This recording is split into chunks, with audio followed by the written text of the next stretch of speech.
भाई तुम्हें पता है क्या मस्त चीज़ रियलाइज़ हुई है मुझे कि पता है मेरे ना स्कूल में एक लड़की हुआ करती थी 8th क्लास में। वो बहुत अच्छे मार्क्स लेके आती थी, पूरे स्कूल आती ही नहीं थी, सिर्फ मतलब एग्जाम्स वाले दिन आती थी। एंड टीचर्स ना बिल्कुल परेशान थे कि बहन तू आती क्यों नहीं है स्कूल, तू मतलब एडमिशन काय को लिया है। इतने परेशान रहते थे कि उसके भाई तक को बुला लेता, उसका बड़ा भाई भी हमारे स्कूल में ही पढ़ता था। जस्ट वो इस सिचुएशन से इसलिए निकल जाती थी क्योंकि वो हमारी पूरी क्लास की टॉपर थी, बिना स्कूल में कुछ पढ़े। तो ऑफ कोर्स स्कूल में पढ़ाई तो होती टट्टी है, ठीक है ना, तो सब अपना बाहर जाके कोचिंग से ही पढ़ते हैं। बट मतलब उस बंदी की डेडिकेशन कि वो आती फिर भी नहीं है, एक भी दिन नहीं आती है स्कूल, सिर्फ और सिर्फ एग्जाम्स वाले दिन आती है। तो अटेंडेंस उसकी एकदम 0 रहती थी, 70% होती नहीं थी। एंड टीचर्स उसे बहुत प्रेशराइज करते थे, उसके बड़े भाई को भी बुलाते थे, लेकिन वो इतनी जिद्दी, इतनी रिबेल कि वो एक भी दिन नहीं आती थी स्कूल में। तो ना मैं उसको देख के मतलब मुझे लगता था कि यार ये कितनी बैडी है। मतलब उस टाइम पे ये वर्ड नहीं था baddie, but I used to feel like कि मतलब वाओ। मतलब मेरे ना 8th क्लास में बीच में ऐसा कुछ टाइम आया कि मेरे ना कुछ फ्रेंड्स नहीं थे, बिल्कुल ज़ीरो हो गए थे। बाकी जितने भी सारे फ्रेंड्स थे उन लोगों ने मुझे लात मार दी थी, तो आई वॉज अलोन लोनली। और ये लड़की फिर कुछ कुछ दिन आती थी एंड इसके भी कोई फ्रेंड नहीं थे क्योंकि ये पूरा साल आती नहीं है। तो ये और मैं एक दूसरे की लोनलीनेस देख के हम दोनों एक दूसरे के दोस्त बन गए। एक दिन ना उसे स्कूल में मिलता है, जिस दिन स्टूडेंट ऑफ द ईयर का अवार्ड वो उसे मिला। And I was so fucking jealous, I am not lying, I was super jealous की क्योंकि मैं क्यों ना हूँ, लाइक मेरे आज तक कभी कोई ऐसे फ्रेंड नहीं है जो पढ़ाई में अच्छे हो, तो मुझे इन सब चीज़ों की आदत नहीं है। And I was average. अब क्या होता है ना कि वाइब्रेशन पता चल जाती है, उस समय ये बात मुझे नहीं पता थी। मैं पूरा दिन जेलस हूँ ठीक है। वो मेरे साथ ही सीट पर बैठी हुई है एंड शी आस्क्ड मी कि तू क्या खुश नहीं है। और फिर वो चीज़ सोच के मुझे बहुत बुरा लगा कि यार मतलब इसने स्टूडेंट ऑफ द ईयर जीता है अवार्ड, इसके पूरे सब लड़के लड़कियों में पूरी क्लास में सबसे अच्छे नंबर आए हैं, और मैं मतलब ऐसे ऐसे सोच रही और इसे समझ भी आ गया।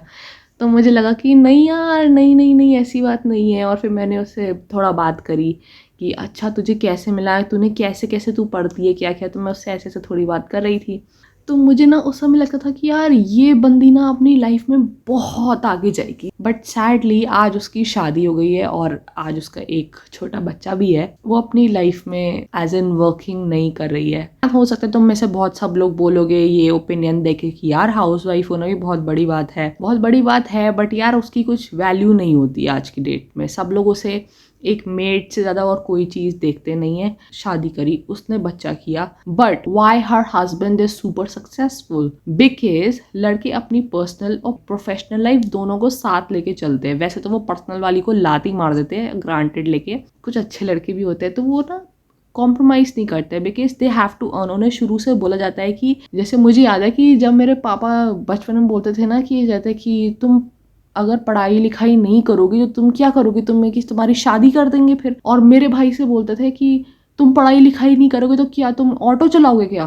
तो मेरे को बहुत गुस्सा आई, तो मैंने उसमें पापा से बोला था कि यार पापा मैं पढ़ाई लिखाई नहीं करूँगी तो मैं भी auto he चलाऊंगी।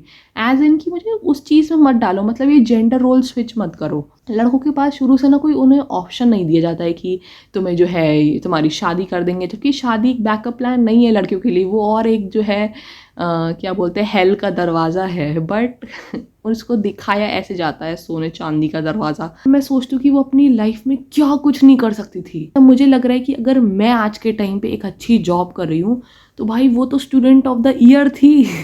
Not to compare, मतलब मैंने भी अपनी कॉलेज प्लेसमेंट में बहुत मेहनत करी, उसके बाद तब मुझे जॉब ऐसा लगा। लेकिन यार वो स्टूडेंट ऑफ द ईयर थी, तुम समझ रहे हो वो कहाँ तक जा सकती थी। और ऐसी ना मेरी एक दोस्त और हुआ करती थी, मतलब उस टाइम पे बेस्ट फ्रेंड थी। अब हम लोग कोई दोस्त नहीं, क्योंकि बाद में जाके सब ऐसे ही हो जाता है। भाई वो वॉलीबॉल में इतनी अच्छी थी, मुझे लगता था कि यार ये लोग रिस्ट से जो है ऐसे बॉल ऐसे मतलब कैसे कर लेते हैं, मतलब मेरे तो ऐसे चोट लगती थी इसमें, बट ये लोग कर लेते थे। एंड वो रनिंग में भी इतना फास्ट थी।